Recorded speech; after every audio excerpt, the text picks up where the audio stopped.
The UK's national minimum wage has officially risen to £12.71 an hour for over 21s, giving around 2.7 million workers a welcome pay boost, with smaller increases also applying to younger workers and apprentices.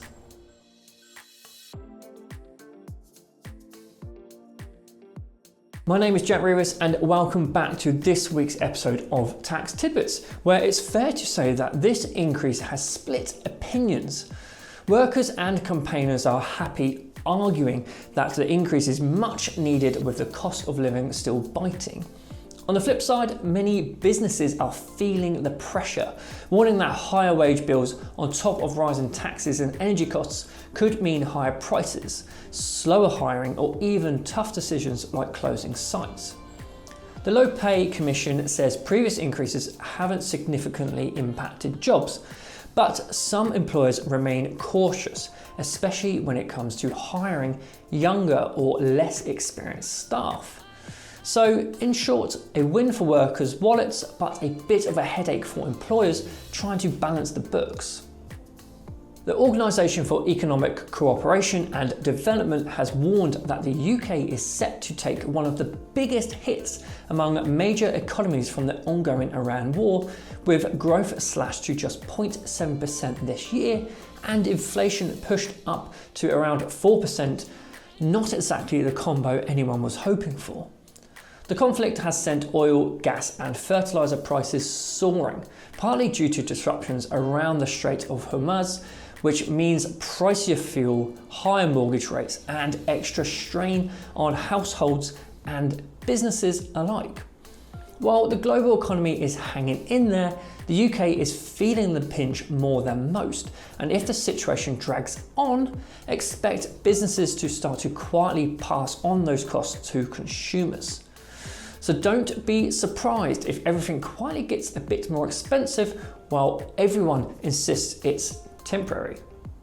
A new report from the Labour Growth Group, set to be released after the May local elections, suggests Labour could shake up the UK tax system to incentivise work by cutting income tax and scrapping national insurance.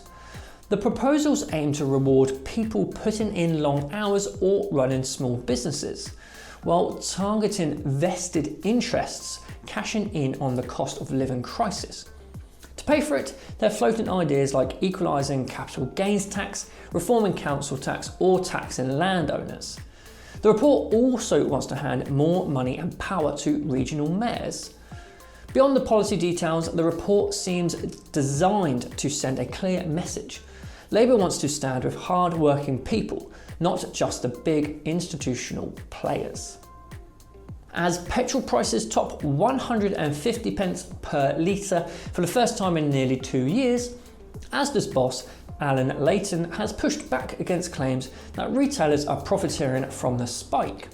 He points to the Iran conflict and surging demand as the real culprits behind tight supplies, rather than greedy retailers. Filling a typical family car now costs over £82 for unleaded and £97 for diesel, but Layton has pointed out that Asda's margins are actually down and has told ministers to stop pointing the finger.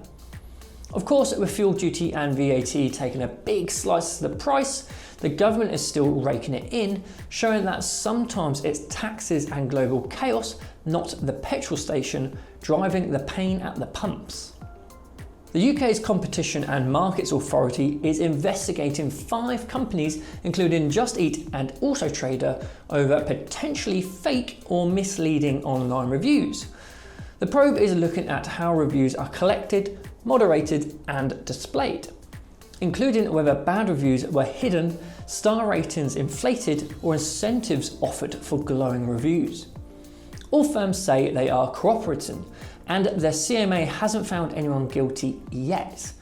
With roughly half of online reviews thought to be fake and billions of pounds riding on what people read, the watchdog's new powers to hand out fines mean that these companies cooking the books, or the stars, might finally come with a real penalty.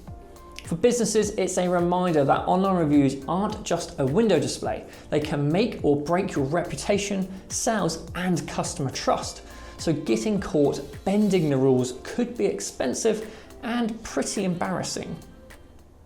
And that wraps up this week's Tax Tidbits. Thanks for tuning in, and don't forget to like, subscribe and hit that notification bell so you don't miss next week's roundup of the news that affects your money, your business and everything in between.